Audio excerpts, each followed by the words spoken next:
kelahiran Nabi Ishak alaihissalam, Siti Sarah dan suaminya Nabi Ibrahim alaihissalam mendapat kabar gembira dari Allah Subhanahu wa Ta'ala melalui malaikat Jibril. Dalam pesan itu, malaikat Jibril menyampaikan pesan bahwa Siti Sarah akan melahirkan seorang anak laki-laki bernama Ishak yang kelak akan menjadi seorang nabi. Namun, Siti Sarah tersenyum karena merasa heran dan aneh. Dia merasa aneh karena tidak mungkin dia dan suaminya dapat memberi keturunan jika usia mereka sudah cukup tua, yaitu Siti Sarah berusia 90 tahun dan Nabi Ibrahim alaihissalam berusia 100 tahun. Nabi Ishak alaihissalam pun akhirnya terlahir di kota Kan'an pada tahun 1761 sebelum Masehi. Nabi Ishak alaihissalam merupakan anak kedua dari Nabi Ibrahim alaihissalam dan Siti Sarah setelah Nabi Ismail alaihissalam. Bersama Nabi Ismail alaihissalam, ia menjadi penerus ayahnya untuk berdakwah di jalan Allah Subhanahu wa Ta'ala. Ketika Nabi Ibrahim alaihissalam telah sangat tua, Nabi Ishak alaihissalam belum juga menikah. Nabi Ibrahim alaihissalam tidak mengizinkan Nabi Ishak alaihissalam menikah dengan wanita Kan'an karena masyarakatnya tidak mengenal Allah dan asing terhadap keluarganya. Karena itu, Nabi Ibrahim alaihissalam memerintah seorang pelayan untuk pergi ke Haran, Irak dan membawa seorang perempuan dari keluarganya. Perempuan yang dimaksud itu adalah Ribqah binti Batnail bin Nahur, saudara Nabi Ibrahim alaihissalam yang kemudian dinikahkan dengan Nabi Ishak alaihissalam.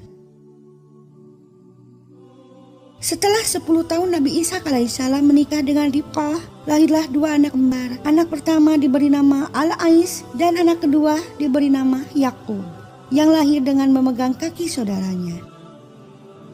Menurut salah satu riwayat, Nabi Ishak alaihissalam meninggal pada usia 170 tahun. Penasaran dengan kisah di atas?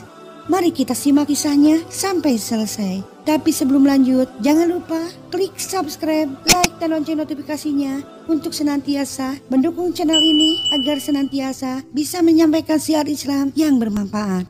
Amin, amin, ya Allah, ya Rabbal.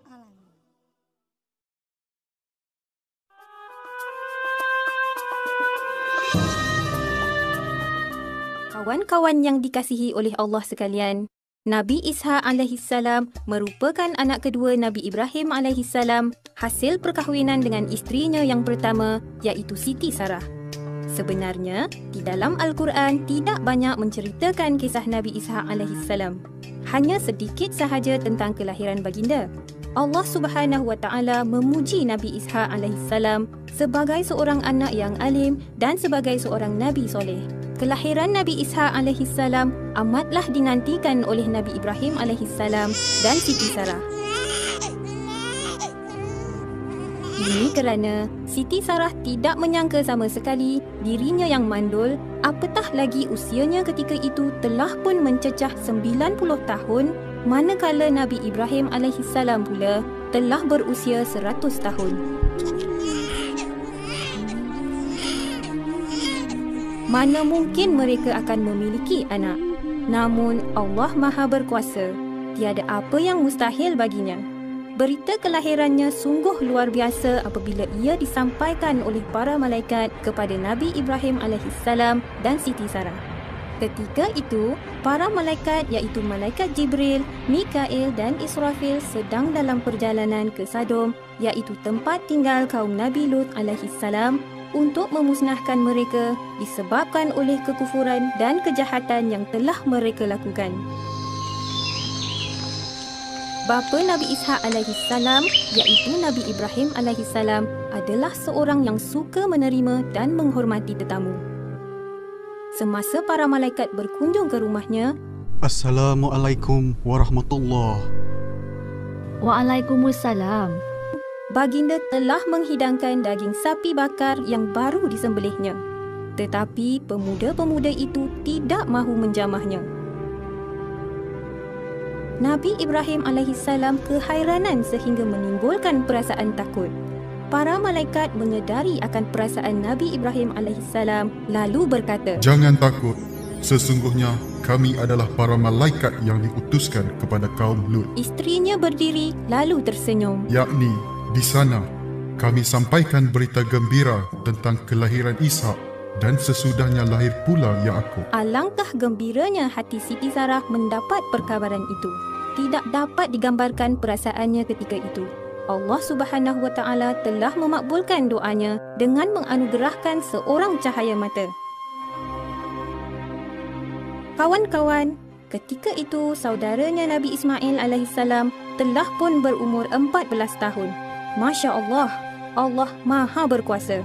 Jika Allah berkehendakkan sesuatu, segalanya mudah baginya. Kawan-kawan sekalian, menurut riwayat, pada saat Nabi Ibrahim alaihissalam sudah merasa ajalnya semakin dekat, Nabi Ibrahim alaihissalam telah mengahwinkan Nabi Ishak alaihissalam dengan seorang wanita dari kota Hanan, Iraq.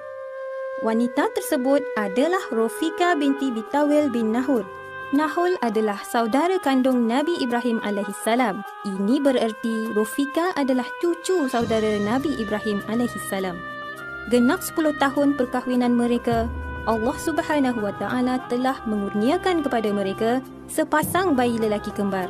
Yang sulung diberi nama Al-Ish, manakala yang bungsunya diberi nama Ya'qub.